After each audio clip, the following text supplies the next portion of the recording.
अस्सलाम वालेकुम। Crypto currency क्या है? इसकी ज़रूरत ही क्यों पेश आई? क्रिप्टो करेंसी कैसे काम करती है? क्रिप्टो करेंसी का फ्यूचर कैसे हो सकता है? इन सब सवालों के जवाब जानते हैं इस वीडियो में।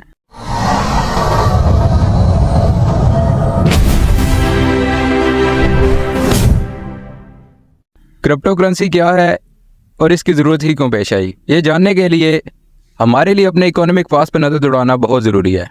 पुराने ज़माने में लोग जंगलों और पहाड़ों में बसेरा करते। उन्हें जब भी भूख लगती जाते जानवरों का शिकार करते और अपनी भूख मिटा लेते। लेकिन जब वो बीमार हो जाते तो खाने के लिए कुछ मुयस्सर ना होने की वजह से उन्हें बहुत मुश्किल का सामना करना पड़ता। उन्होंने सोचा और अपनी इस परेशानी का हल निकाल लिया। अब वो पहले से ज़्यादा शिकार करते और जानवरों को अपने पास स्टोर करके रख लेते। यूँ वो बीमार होने पर अपनी स्टोर शुदा खुराक इस्तेमाल कर लेते। यूँ अगर बीमार होने पर उनके पास अपने भी खुराक मुयस्सर ना होती तो अपने सिबलिंग या दोस्तों के पास जाते और उनसे मदद तलब करते और सेहतयाब होने के बाद दोबारा जानवरों का शिकार करते और उनसे लिए हुए जानवर वापस कर देते। जानवरों को स्टोर करके रखने पर इंसान अपने आप को बहुत कंफर्टेबल फील करने लगे और उन्हें सोचने के लिए बहुत ज़्यादा वक्त मिल गया। उस वक्त लोग जानवरों को एज अ मनी एक्सचेंज इस्तेमाल करते थे। फिर वक्त गुजरता गया और इंसानों ने वक्त के साथ साथ तरक्की करना शुरू कर दी। इंसानों ने फल, फ्रूट और मुख्तलिफ अजनास की काश्तकारी शुरू कर दी।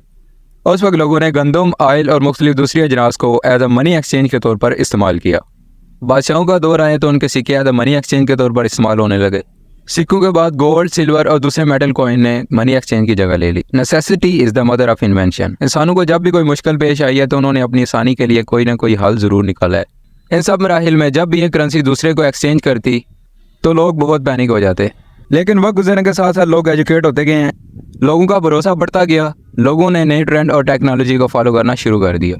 सिर्फ 15 साल पहले एक आदमी जिसका नाम सतोशी नाकामोटो है ने 31 अक्टूबर 2008 को क्रिप्टो करेंसी का आइडिया पेश कर दिया। आज के दौर में क्रिप्टो करेंसी लाखों और करोड़ों का बिजनेस बन गया है। क्रिप्टो करेंसी एक डिजिटल एसेट है जिस पर किसी गवर्नमेंट या फाइनेंशियल इंस्टीट्यूशन का कोई कंट्रोल नहीं होता। ये ब्लॉकचेन टेक्नोलॉजी पे काम करती है।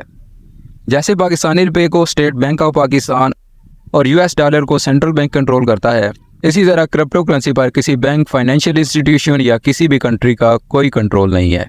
दूसरी जंग अजीम के बाद अमेरिका दुनिया का पावरफुल कंट्री बन गया। तमाम ममालिक को अपनी करेंसी US डॉलर के साथ जोड़ना पड़ी और US डॉलर गोल्ड के साथ जुड़ा हुआ था। फिर 1971 को एक कानून पास हुआ जिसके मुताबिक किसी भी कंट्री का सेंट्रल बैंक अपनी ज़रूरत के मुताबिक जितनी चाहे करेंसी प्रिंट कर सकता है।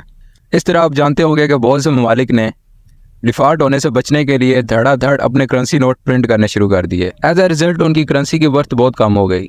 रातों रात करोड़पति रोड पर आ गए। बाज़ औक़ात बैंक्स भी कुछ कंपनीज को इतने बड़े बड़े लोन दे देते हैं जो कि वो वापस करने के काबिल नहीं होते और नतीजतन ये बैड डेब्ट के तौर पर सामने आते हैं। बैंक की पॉलिसी में ये बात बिल्कुल साफ साफ लिखी होती है कि डिफ़ॉल्ट होने के बाद हम आपकी रकम वापस करने के अहल नहीं होंगे। यूँ इस तरह बैंक में अमाउंट रखना भी एक बहुत रिस्क का काम है। डिफ़ॉल्ट होने पर हमें अपनी रकम का एक बहुत छोटा सा हिस्सा वापस मिलता है। लोगों के क्रिप्टो करेंसी के बारे में मुख्तलिफ ओपिनियन है। कुछ लोग क्रिप्टो करेंसी को एज अ इन्वेस्टमेंट और ट्रेडिंग के तौर पर इस्तेमाल करते हैं क्योंकि क्रिप्टो करेंसी पे किसी बैंक, फाइनेंशियल इंस्टीट्यूशन या कंट्री का कोई कंट्रोल नहीं है। जबकि बाज़ लोग क्रिप्टो करेंसी को एज अ मनी एक्सचेंज के तौर पे इस्तेमाल करते हैं। जब भी किसी एक कंट्री से दूसरे कंट्री में अमाउंट सेंड करनी हो तो दुनिया की नंबर 1 क्रिप्टो करेंसी बिटकॉइन को दुनिया के एक कोने से दूसरे कोने में लाखों और करोड़ों की मिकदार में सिर्फ 10 से 15 मिनट के प्रोसेस में सेंड कर सकते हैं। इसके अपोजिट बैंक्स हैवी डॉक्यूमेंटेशन के साथ साथ 10 या 15 दिन का प्रोसेस लेते हैं। बिटकॉइन को डिजिटल गोल्ड भी बोला जाता है क्योंकि वक्त गुजरने के साथ साथ इसकी वैल्यू में इजाफा होता जाता है। Technology behind crypto currency is blockchain.